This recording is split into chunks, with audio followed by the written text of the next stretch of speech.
Votre enfant vous paraît très éveillé, en avance. Vous vous demandez peut-être s'il ne serait pas un petit peu surdoué. Voilà. Bah, c'est peut-être le cas, sachant quand même, et ça va modérer un petit peu tout ça, en réalité, seuls 3% des enfants sont HPI, c'est-à-dire haut potentiel intellectuel, une particularité qui présente des atouts, mais aussi des difficultés. Alors, peut-on déjà déceler chez un tout petit les signes précurseurs de précocité? Comment aider un enfant à haut potentiel à s'épanouir à la maison et à l'école? On en parle ce matin avec nos invités. Bonjour Élodie. Bonjour. Vous êtes la maman de Sacha qui a 8 ans, Satine qui a 4 ans et Camille qui a 4 mois. Votre aîné, Sacha, a été diagnostiqué HPI. Donc vous allez nous raconter dans quelles circonstances, comment vous l'avez repéré, senti. On a vraiment besoin de votre expérience de maman ce matin. À vos côtés, Fabrice Bach. Bonjour Fabrice. Bonjour. Vous êtes psychologue, vous êtes auteur de La précocité dans tous ses états, à la recherche de son identité. C'est aux éditions L'Harmattan. Vous êtes aussi psychologue cognitiviste, membre du conseil d'experts de l'ANPEP, j'ai bien dit? Tout à fait. C'est l'Association nationale pour les enfants intellectuellement précoces. Votre CV m'a fatiguée. Voilà. Mais non, mais vous faites trop de trucs. Qu'est-ce que vous voulez que je vous dise? Ma femme me dit la même chose. Et vous aussi, vous êtes HPI, vous pouvez le dire. Enfin, C'est possible. ça sera envisageable. En tout cas, vous êtes très intelligent. Vous allez voir. Vous, Élodie, est-ce que vous aviez repéré des particularités chez Sacha dès tout petit? Pas particulièrement. Alors déjà, c'est mon premier. Je n'avais pas vraiment d'éléments de référence. Maintenant, avec le recul, oui, je m'aperçois qu'il y avait certaines choses assez plutôt atypiques chez lui. Style. Alors, la première chose, surtout ce qui revenait énormément, c'est qu'il a commencé à parler donc vers 1 ou 2 ans, enfin assez normalement. Mais il a construit des phrases grammaticalement poussées, avec un vocabulaire assez étendu, très rapidement. Et souvent, la phrase qui revenait, la question qu'on posait, c'est « Tu trouves pas qu'il parle quand même bien pour son âge? Parce que le mien ne parle pas comme ça, il a 2 ans de plus. » Et souvent, la réponse était « Mais en fait, nous, on lui parle comme un adulte. On n'adapte pas notre langage. Donc, voilà, il parle ainsi parce que nous, on lui parle comme un adulte. » Donc, c'était une des premières choses. Il y a aussi eu la propreté. Alors, est-ce que c'est lié ou pas? Je ne sais pas. Mais à 2 ans et demi, on lui a indiqué qu'il fallait être propre pour rentrer à l'école. Et c'était plié en 4 jours. Jour et nuit, sieste, c'était terminé. Il faut être propre, ok. Il y a eu quelques accidents, 4-5 accidents peut-être. Et c'était terminé. Ensuite, tu te es rendu compte que la nuit, c'était propre. La sieste aussi. Génial, top. On était contents. Voilà. Et puis, la passion pour les chiffres est arrivée très tôt. On a vu ça aussi comme un amusement. On n'était pas dans la recherche de la performance. À 2 ans, on lui a offert un petit quad électrique pour Noël. Et on lui faisait faire le tour du quartier. Et lui, en fait, sa seule passion, c'était de s'arrêter à chaque maison où le numéro est indiqué. Et il s'arrêtait, il fallait qu'on lui dise, alors là, c'est le 1. Voilà, on montrait le 1. Là, c'est 3. Et on faisait tout. Donc, c'est-à-dire que naturellement, de façon innée, il montrait le chiffre? Oui, il voulait savoir ce que c'était. C'est marrant. Et au bout de 2-3 tours, là, il nous disait, alors là, c'est le 1. Et là, c'est le 3. Et là, c'est le 5. Et puis ça allait jusqu'à 20, 30. Enfin, voilà. Et très vite, il arrivait à décomposer les chiffres.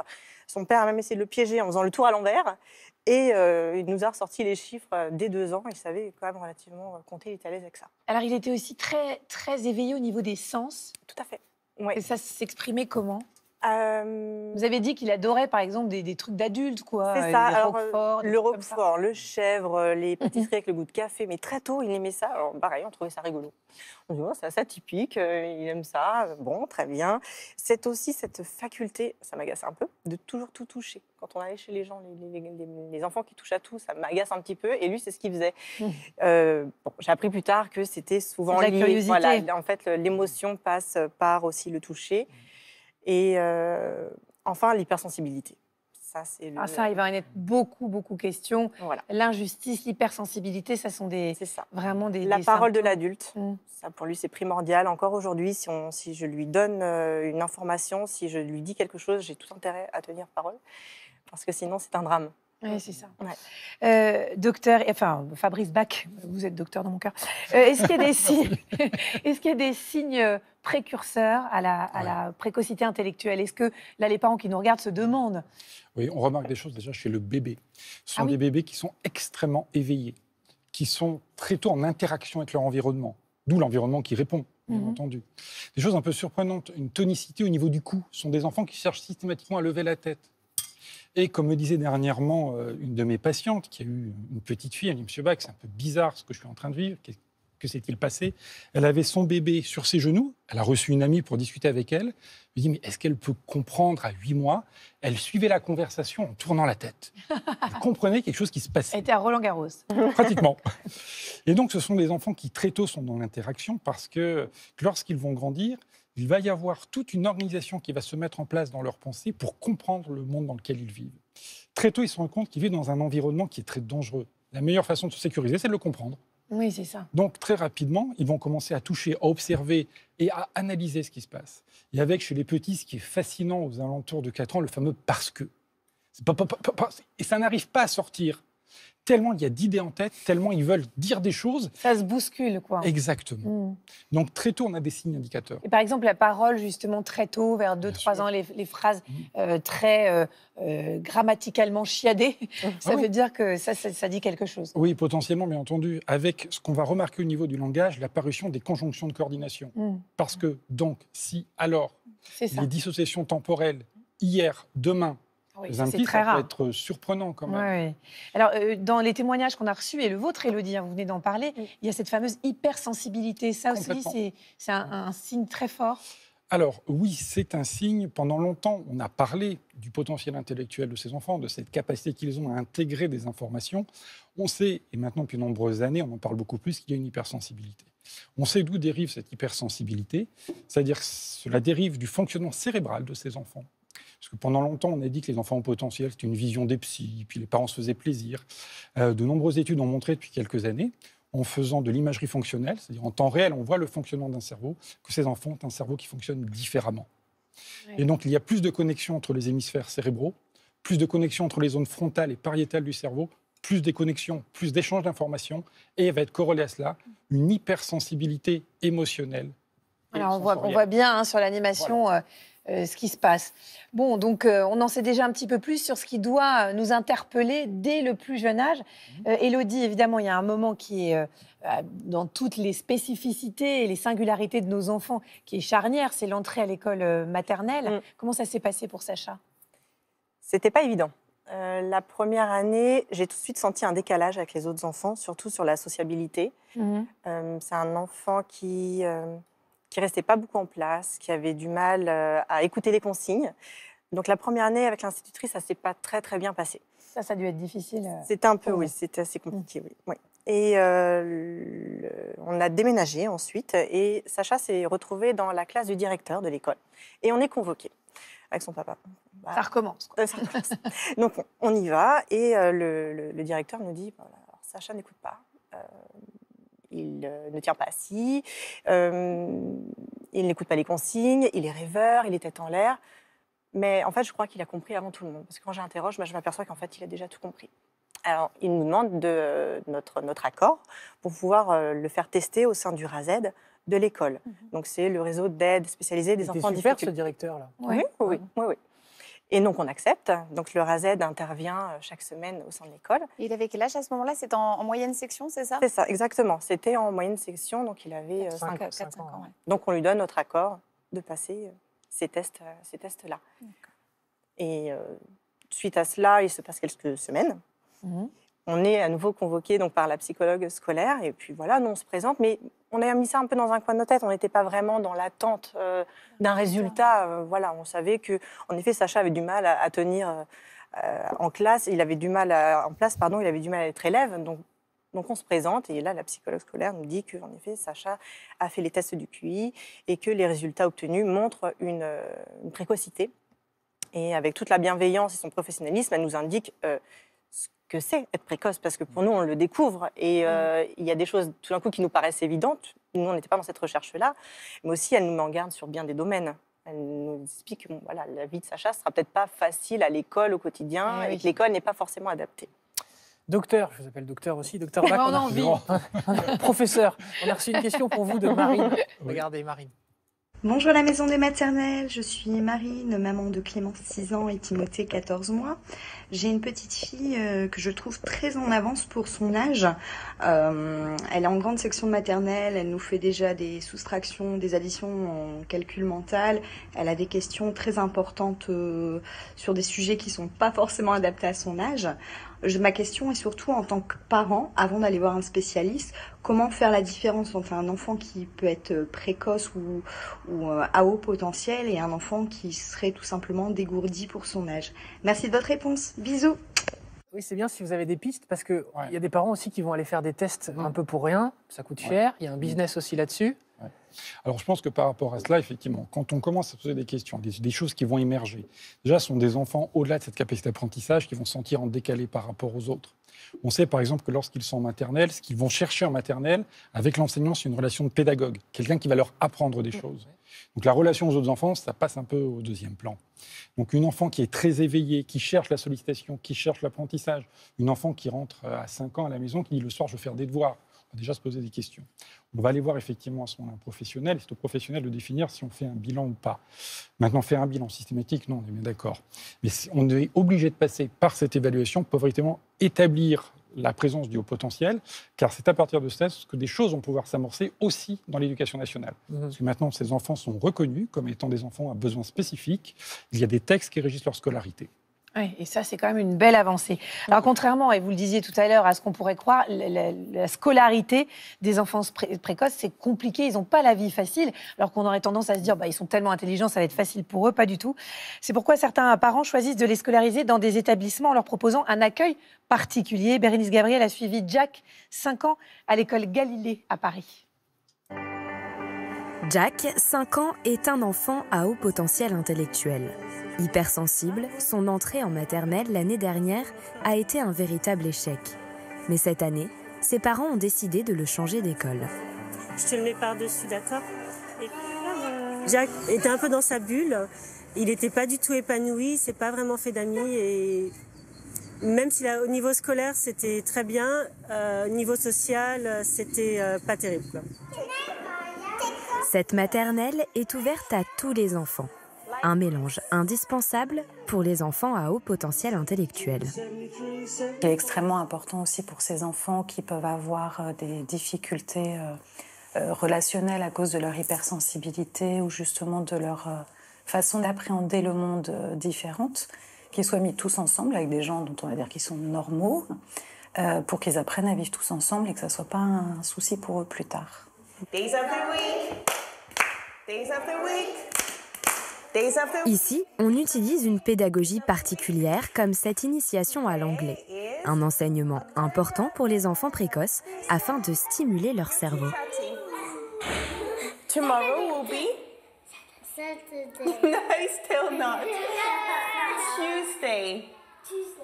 C'est typiquement un apprentissage où là, l'enfant précoce ne peut pas utiliser de son intuition. En fait, ils sont très intuitifs, donc il est obligé d'être à l'écoute et de mettre son cerveau dans une position d'apprenant, ce qui n'est pas le cas d'habitude. D'habitude, voilà, les solutions lui viennent toutes seules. Donc ça va entraîner leur cerveau à faire différemment de ce qu'ils font spontanément. Autre avantage de cette école, un enseignement individualisé selon le désir de l'enfant. Aujourd'hui, Jack a choisi un jeu de construction. Allez, je t'écoute. Nina se concentre sur les mathématiques. Voilà, et du coup, tu en enlèves 4. Et Capucine confirme ses acquis en lecture.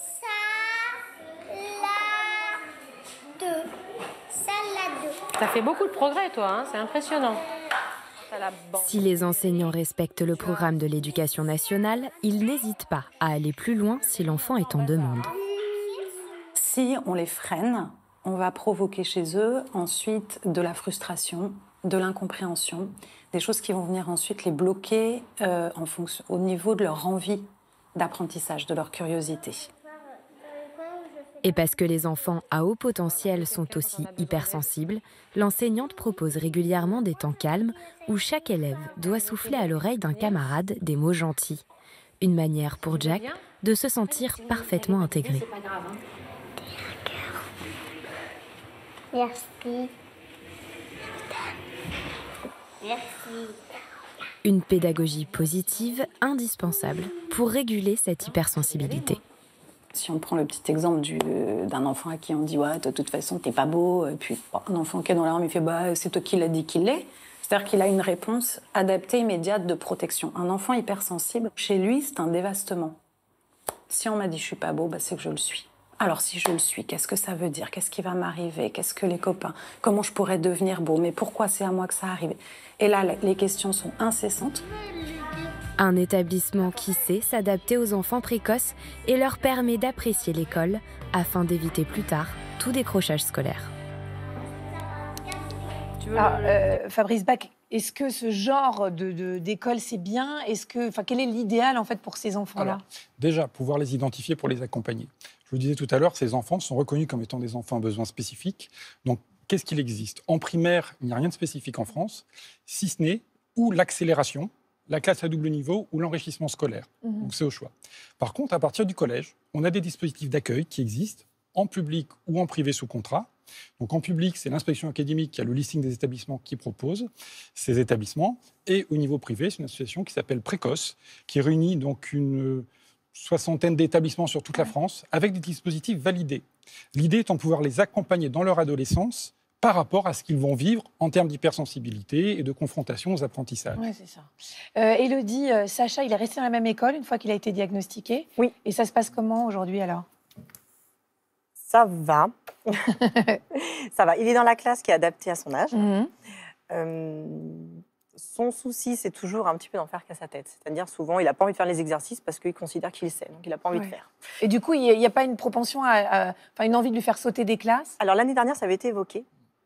Surtout pour tout ce qui est maths. Parce que lui, c'est resté. Les chiffres, les maths, les sciences, c'est son truc. L'année dernière, il était question peut-être pour les maths qu'il soit sur une classe au-dessus. Et puis, bon, voilà, ça n'a pas abouti. Cette année, on n'évoque rien de plus au système, pour son institutrice.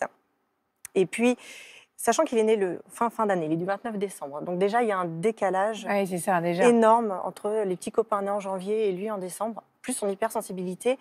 Je vous avoue que le fait qu'il saute une classe, ça me fait un petit peu peur au niveau déjà de la maturité. Vous ne voulez pas, en tout cas, ça c'est sûr. Tant que ça va comme ça, je préfère le maintenir comme ça. Quelles sont les difficultés, justement, Élodie en parle un petit peu, que peuvent rencontrer ces enfants à haut potentiel à l'école, surtout, et puis voilà, en grandissant? Alors, il y a 3 types de difficultés spécifiques. Paradoxalement, un très grand manque de confiance en eux. Ouais. Quand ils ne sont pas identifiés, ils ont l'impression d'être fous, d'être différents. Ils ne comprennent pas, en fait. Ils sont tous en lien entre eux, puis eux, ils sont décalés. Ouais. Ils ne se posent pas les mêmes questions. Ils sont que 2%. Oui, enfin 2%, ça, ce sont des données statistiques. J'ai dit 3 au début de l'émission. Il n'y a pas d'études en France. Ah d'accord. Donc on ne sait pas. Les 3% correspondent aux données statistiques du test de QI. D'accord, ok. 3% au-dessus de 130, 3% en dessous de 70. Okay.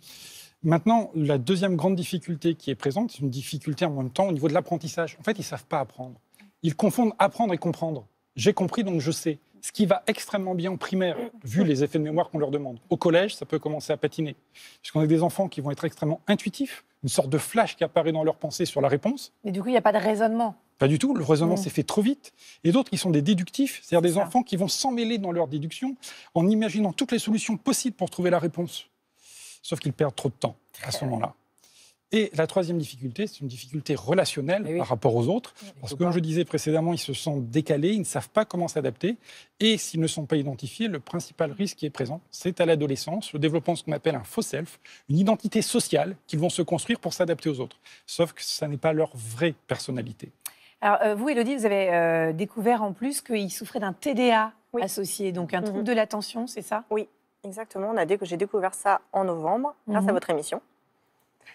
Il y avait un sujet sur les TDA, donc en novembre, et je regardais votre émission. Et lorsque je vois ce reportage sur cette petite fille, je comprends que c'est le chaînon manquant, en fait, de Sacha, qui avait ce trouble de l'attention, de la concentration, qui était souvent là, quand même. Donc je l'ai fait tester, je suis allée voir une psychomotricienne qui a fait les tests, et en effet, il a bien ce trouble. Et à nouveau, il était revu par le RASET, toujours par cette même psychologue qui le suit, qui l'a aussi testé. Et voilà, donc elle le suit aussi pour ça. Il y a souvent des troubles associés justement au potentiel. Alors oui, il peut y avoir des troubles associés. Le principal souci, c'est qu'on va les détecter plus tardivement, puisque ces enfants compensent en fait. Un trouble difficile de l'attention peut s'identifier en maternelle, en fin de maternelle. Une dyslexie aux alentours de 7 ans. Chez eux, ça va être plus tardif. Par contre, l'avantage du haut potentiel, c'est lorsqu'il bénéficie de processus de prise en charge, ça va aller beaucoup plus vite, notamment si le praticien prend le temps de leur expliquer ce à quoi ça sert qu'il est en train de faire. C'est-à-dire qu'il va s'auto-entraîner. Et ça, c'est extraordinaire.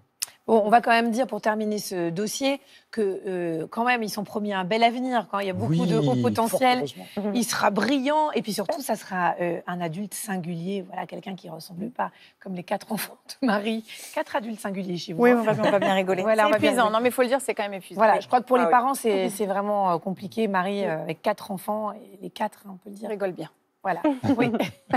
Pauvre petit, mon pauvre petit chou. Merci beaucoup, Élodie. Merci, Fabrice Bacran. On aurait aimé vous poser encore 1000 questions. On est pris par le temps. Merci à Floriane Gillette d'avoir préparé ce dossier. Je vous signale quand même 2 livres à vous procurer si vous avez des enfants HPI. Les phylocognitifs de Fanny Nussbaum, Olivier Revol et Dominique Sapé-Marinier aux éditions Odile Jacob. Et puis Pédagogie aussi, qui est très très bien fait. Une formation en ligne pour accompagner son enfant. Le site internet s'affiche en bas de votre écran. On va vous mettre aussi des références d'associations sur la page Facebook de l'émission.